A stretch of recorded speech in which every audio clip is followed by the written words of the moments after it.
Chapter 50. For Imarinia! For King Isbiano! The royal guard burst through the front doors of the palace and spilled into the main dining hall. The scions of Salandrian took positions behind overturned tables, but the sorcerers of the House of Magic also entered the scene through the side door and outflanked the scions. Wingate charged to the front of the line. He dodged underneath a projectile spell and deflected a sword blow with his shield. He leaped over a table and cut down a scion sorcerer with one blow, opening a hole in the scion's line of defense. King Isbiano insisted on accompanying his royal guardians in their effort to retake the palace. "It is my home, and I cannot ask anyone to risk their lives in an effort I am not willing to undertake myself." Sword in hand, he yelled words of encouragement to Wingate and his well-trained guardians.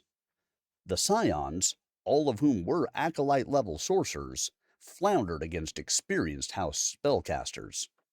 The royal guardians skillfully picked their opportunities and struck when the scions were preoccupied with defending against magical attacks. Within moments, King Isbiano's forces reduced the scions to just 10 sorcerers and soldiers. "Fall back! Fall back!" Salandrian screamed to the remaining scions. Still casting a shield spell, she pointed the dwindling band of insurgents toward the stairwell. "The true leader's in the royal council chambers, and he has the power to destroy all our enemies. We will still—" A blue-green lightning bolt cut her final words short. Isabella stood at the top of the stairs, her hand glowing with magical energy. Two armed scion soldiers spun toward the stairs, shocked by the attack coming from their rear. One of Aventil's arrows zinged through the opening in one man's helmet. Kotarian froze the other to the spot with Falarian's frigid fatality. He then looked around at his colleagues, routing the scions with a variety of magics. "At least there are others who remain true to the house. Perhaps I should be nicer to them upon my return." With that, the final members of the scions left standing dropped their swords, raised their arms, and surrendered. Members of the royal guard quickly shackled them and led them away to the Ithanel constabulary, where they would be held under tight security until they could be brought on trial for charges of treason. The rebellion against Imarinia had ended. The victory came at a cost, however. 6 royal guardians and 2 House of Magic sorcerers died in the battle. Another 20 suffered injuries of various degrees, from sprained ankles to life-threatening burns. Kotarian pointed to a neatly arranged ring of roses, nightshade, and charcoal in the corner of the hall.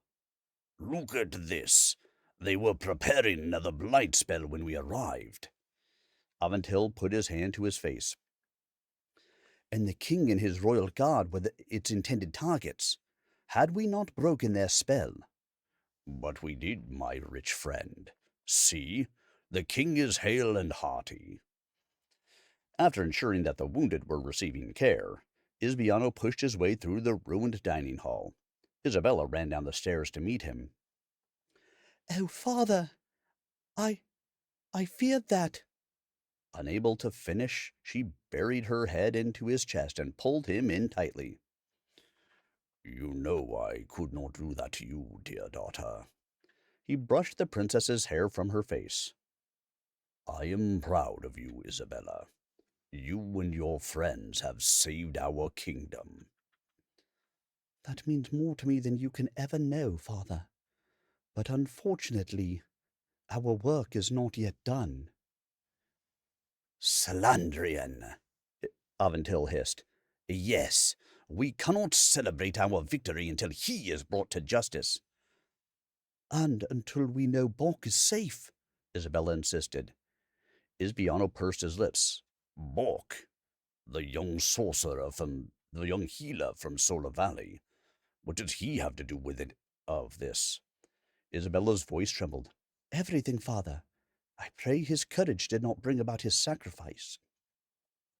At the king's command, the small army of sorcerers and guards stomped up the steps, with Isabella, Aventil, and Kotarian leading the way.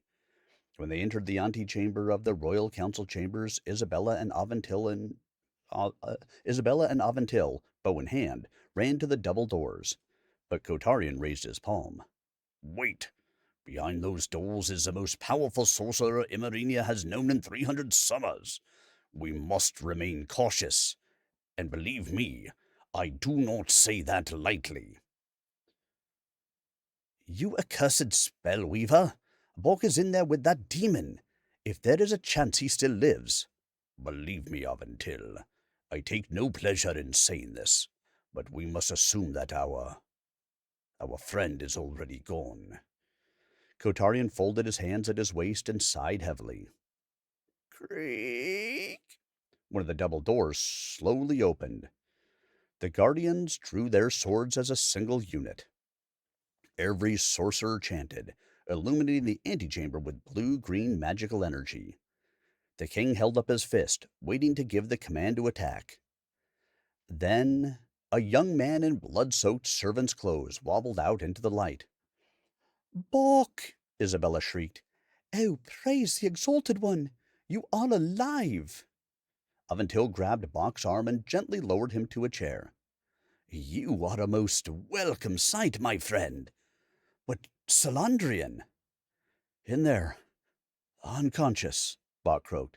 Might want to bind his hands and gag his mouth before he wakes. Good thing I reached my healer's bag.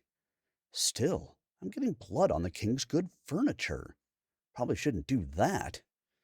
Having ducked into the council chambers, Wingate stuck his head out the open door. Is correct, Your Majesty.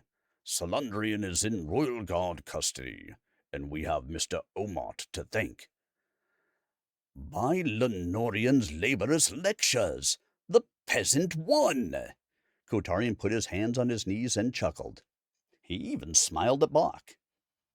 At Isabella's direction, a guardian brought Bok a goblet of cold water. Although thirsty, Bok almost was too exhausted to drink. He visibly winced when he reached for the cup with his broken right hand. Get this man to the infirmary! Isabella grabbed a guardian by his uniform shirt. You there! Take him now! Wait! Please! Bok's mind remained foggy, but he focused his thoughts as best as he could. I need to say something first. Isabella crouched beside him. Go on. I am listening. No, not to you, Isabella.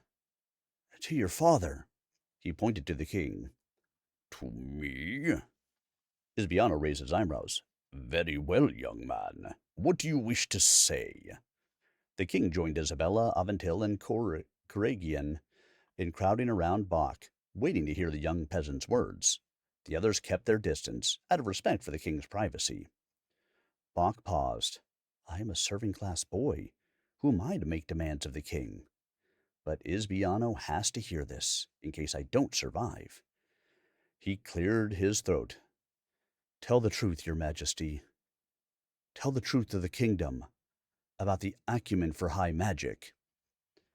Isbiano looked to his daughter, who locked eyes with his. Let Bok speak, father. He has paid for that right in loyalty. The king simply nodded in agreement for Bok to continue. I am serving class, yet I was born with the acumen, as I proved just now, and I use those abilities to defeat Salandrian and save your life, your majesty. There are others like me, working in the factories and on the farms. They deserve the same opportunity. What you say is not a simple thing, Isbiano spoke in a low voice, so that the others in the room could not hear. Surely you must recognize. Isabella interrupted the king. Bok is right, father. I defied you to represent the kingdom on this mission so that I may learn to lead. But I also received a lesson in the potential of the Emerenian people. All of them. We discussed this issue before, and I deferred to your judgment. Now I am asking you to trust mine. She took Isbiano's arm in her hand. For generations our family has feared a threat that did not exist. that the serving class would rise against the crown if they knew the truth about high magic. In doing so, we ignored the real danger growing right inside these walls. Salandrian is a noble and a dean in the House of Magic, yet he tried to kill us all, and a serving class man from Solar Valley would have died to protect us. Isbiano placed his hand on his daughter's shoulders. Your words shame me, Isabella. I should not need my daughter to remind me of what is right and what is wrong. But you have, and for that, I am grateful. Isbiano then turned to Bach. Which is why I vow I will take care of you and your family, young man, and your community. We will devote more resources to Solar Valley and the serving class in general. I promise I will work toward fairer, more equitable conditions for all our citizens. He then looked away, not able to meet Bach's eyes. But I am afraid what you ask is not possible. Perhaps one day it will be, but today is not that day. Revealing the truth about the Ackerman would divide our society and threaten our prosperity. I truly am sorry, Bok, but my answer is no. I save his life, save his crown, and still I'm just a peasant to our king. It is all I will ever be to him, or those like him. Bok wanted to look Isbiano in the eyes and tell him as much, but the king's face began to swirl, and Bok's vision became clouded. Perhaps I am hurt worse than I thought.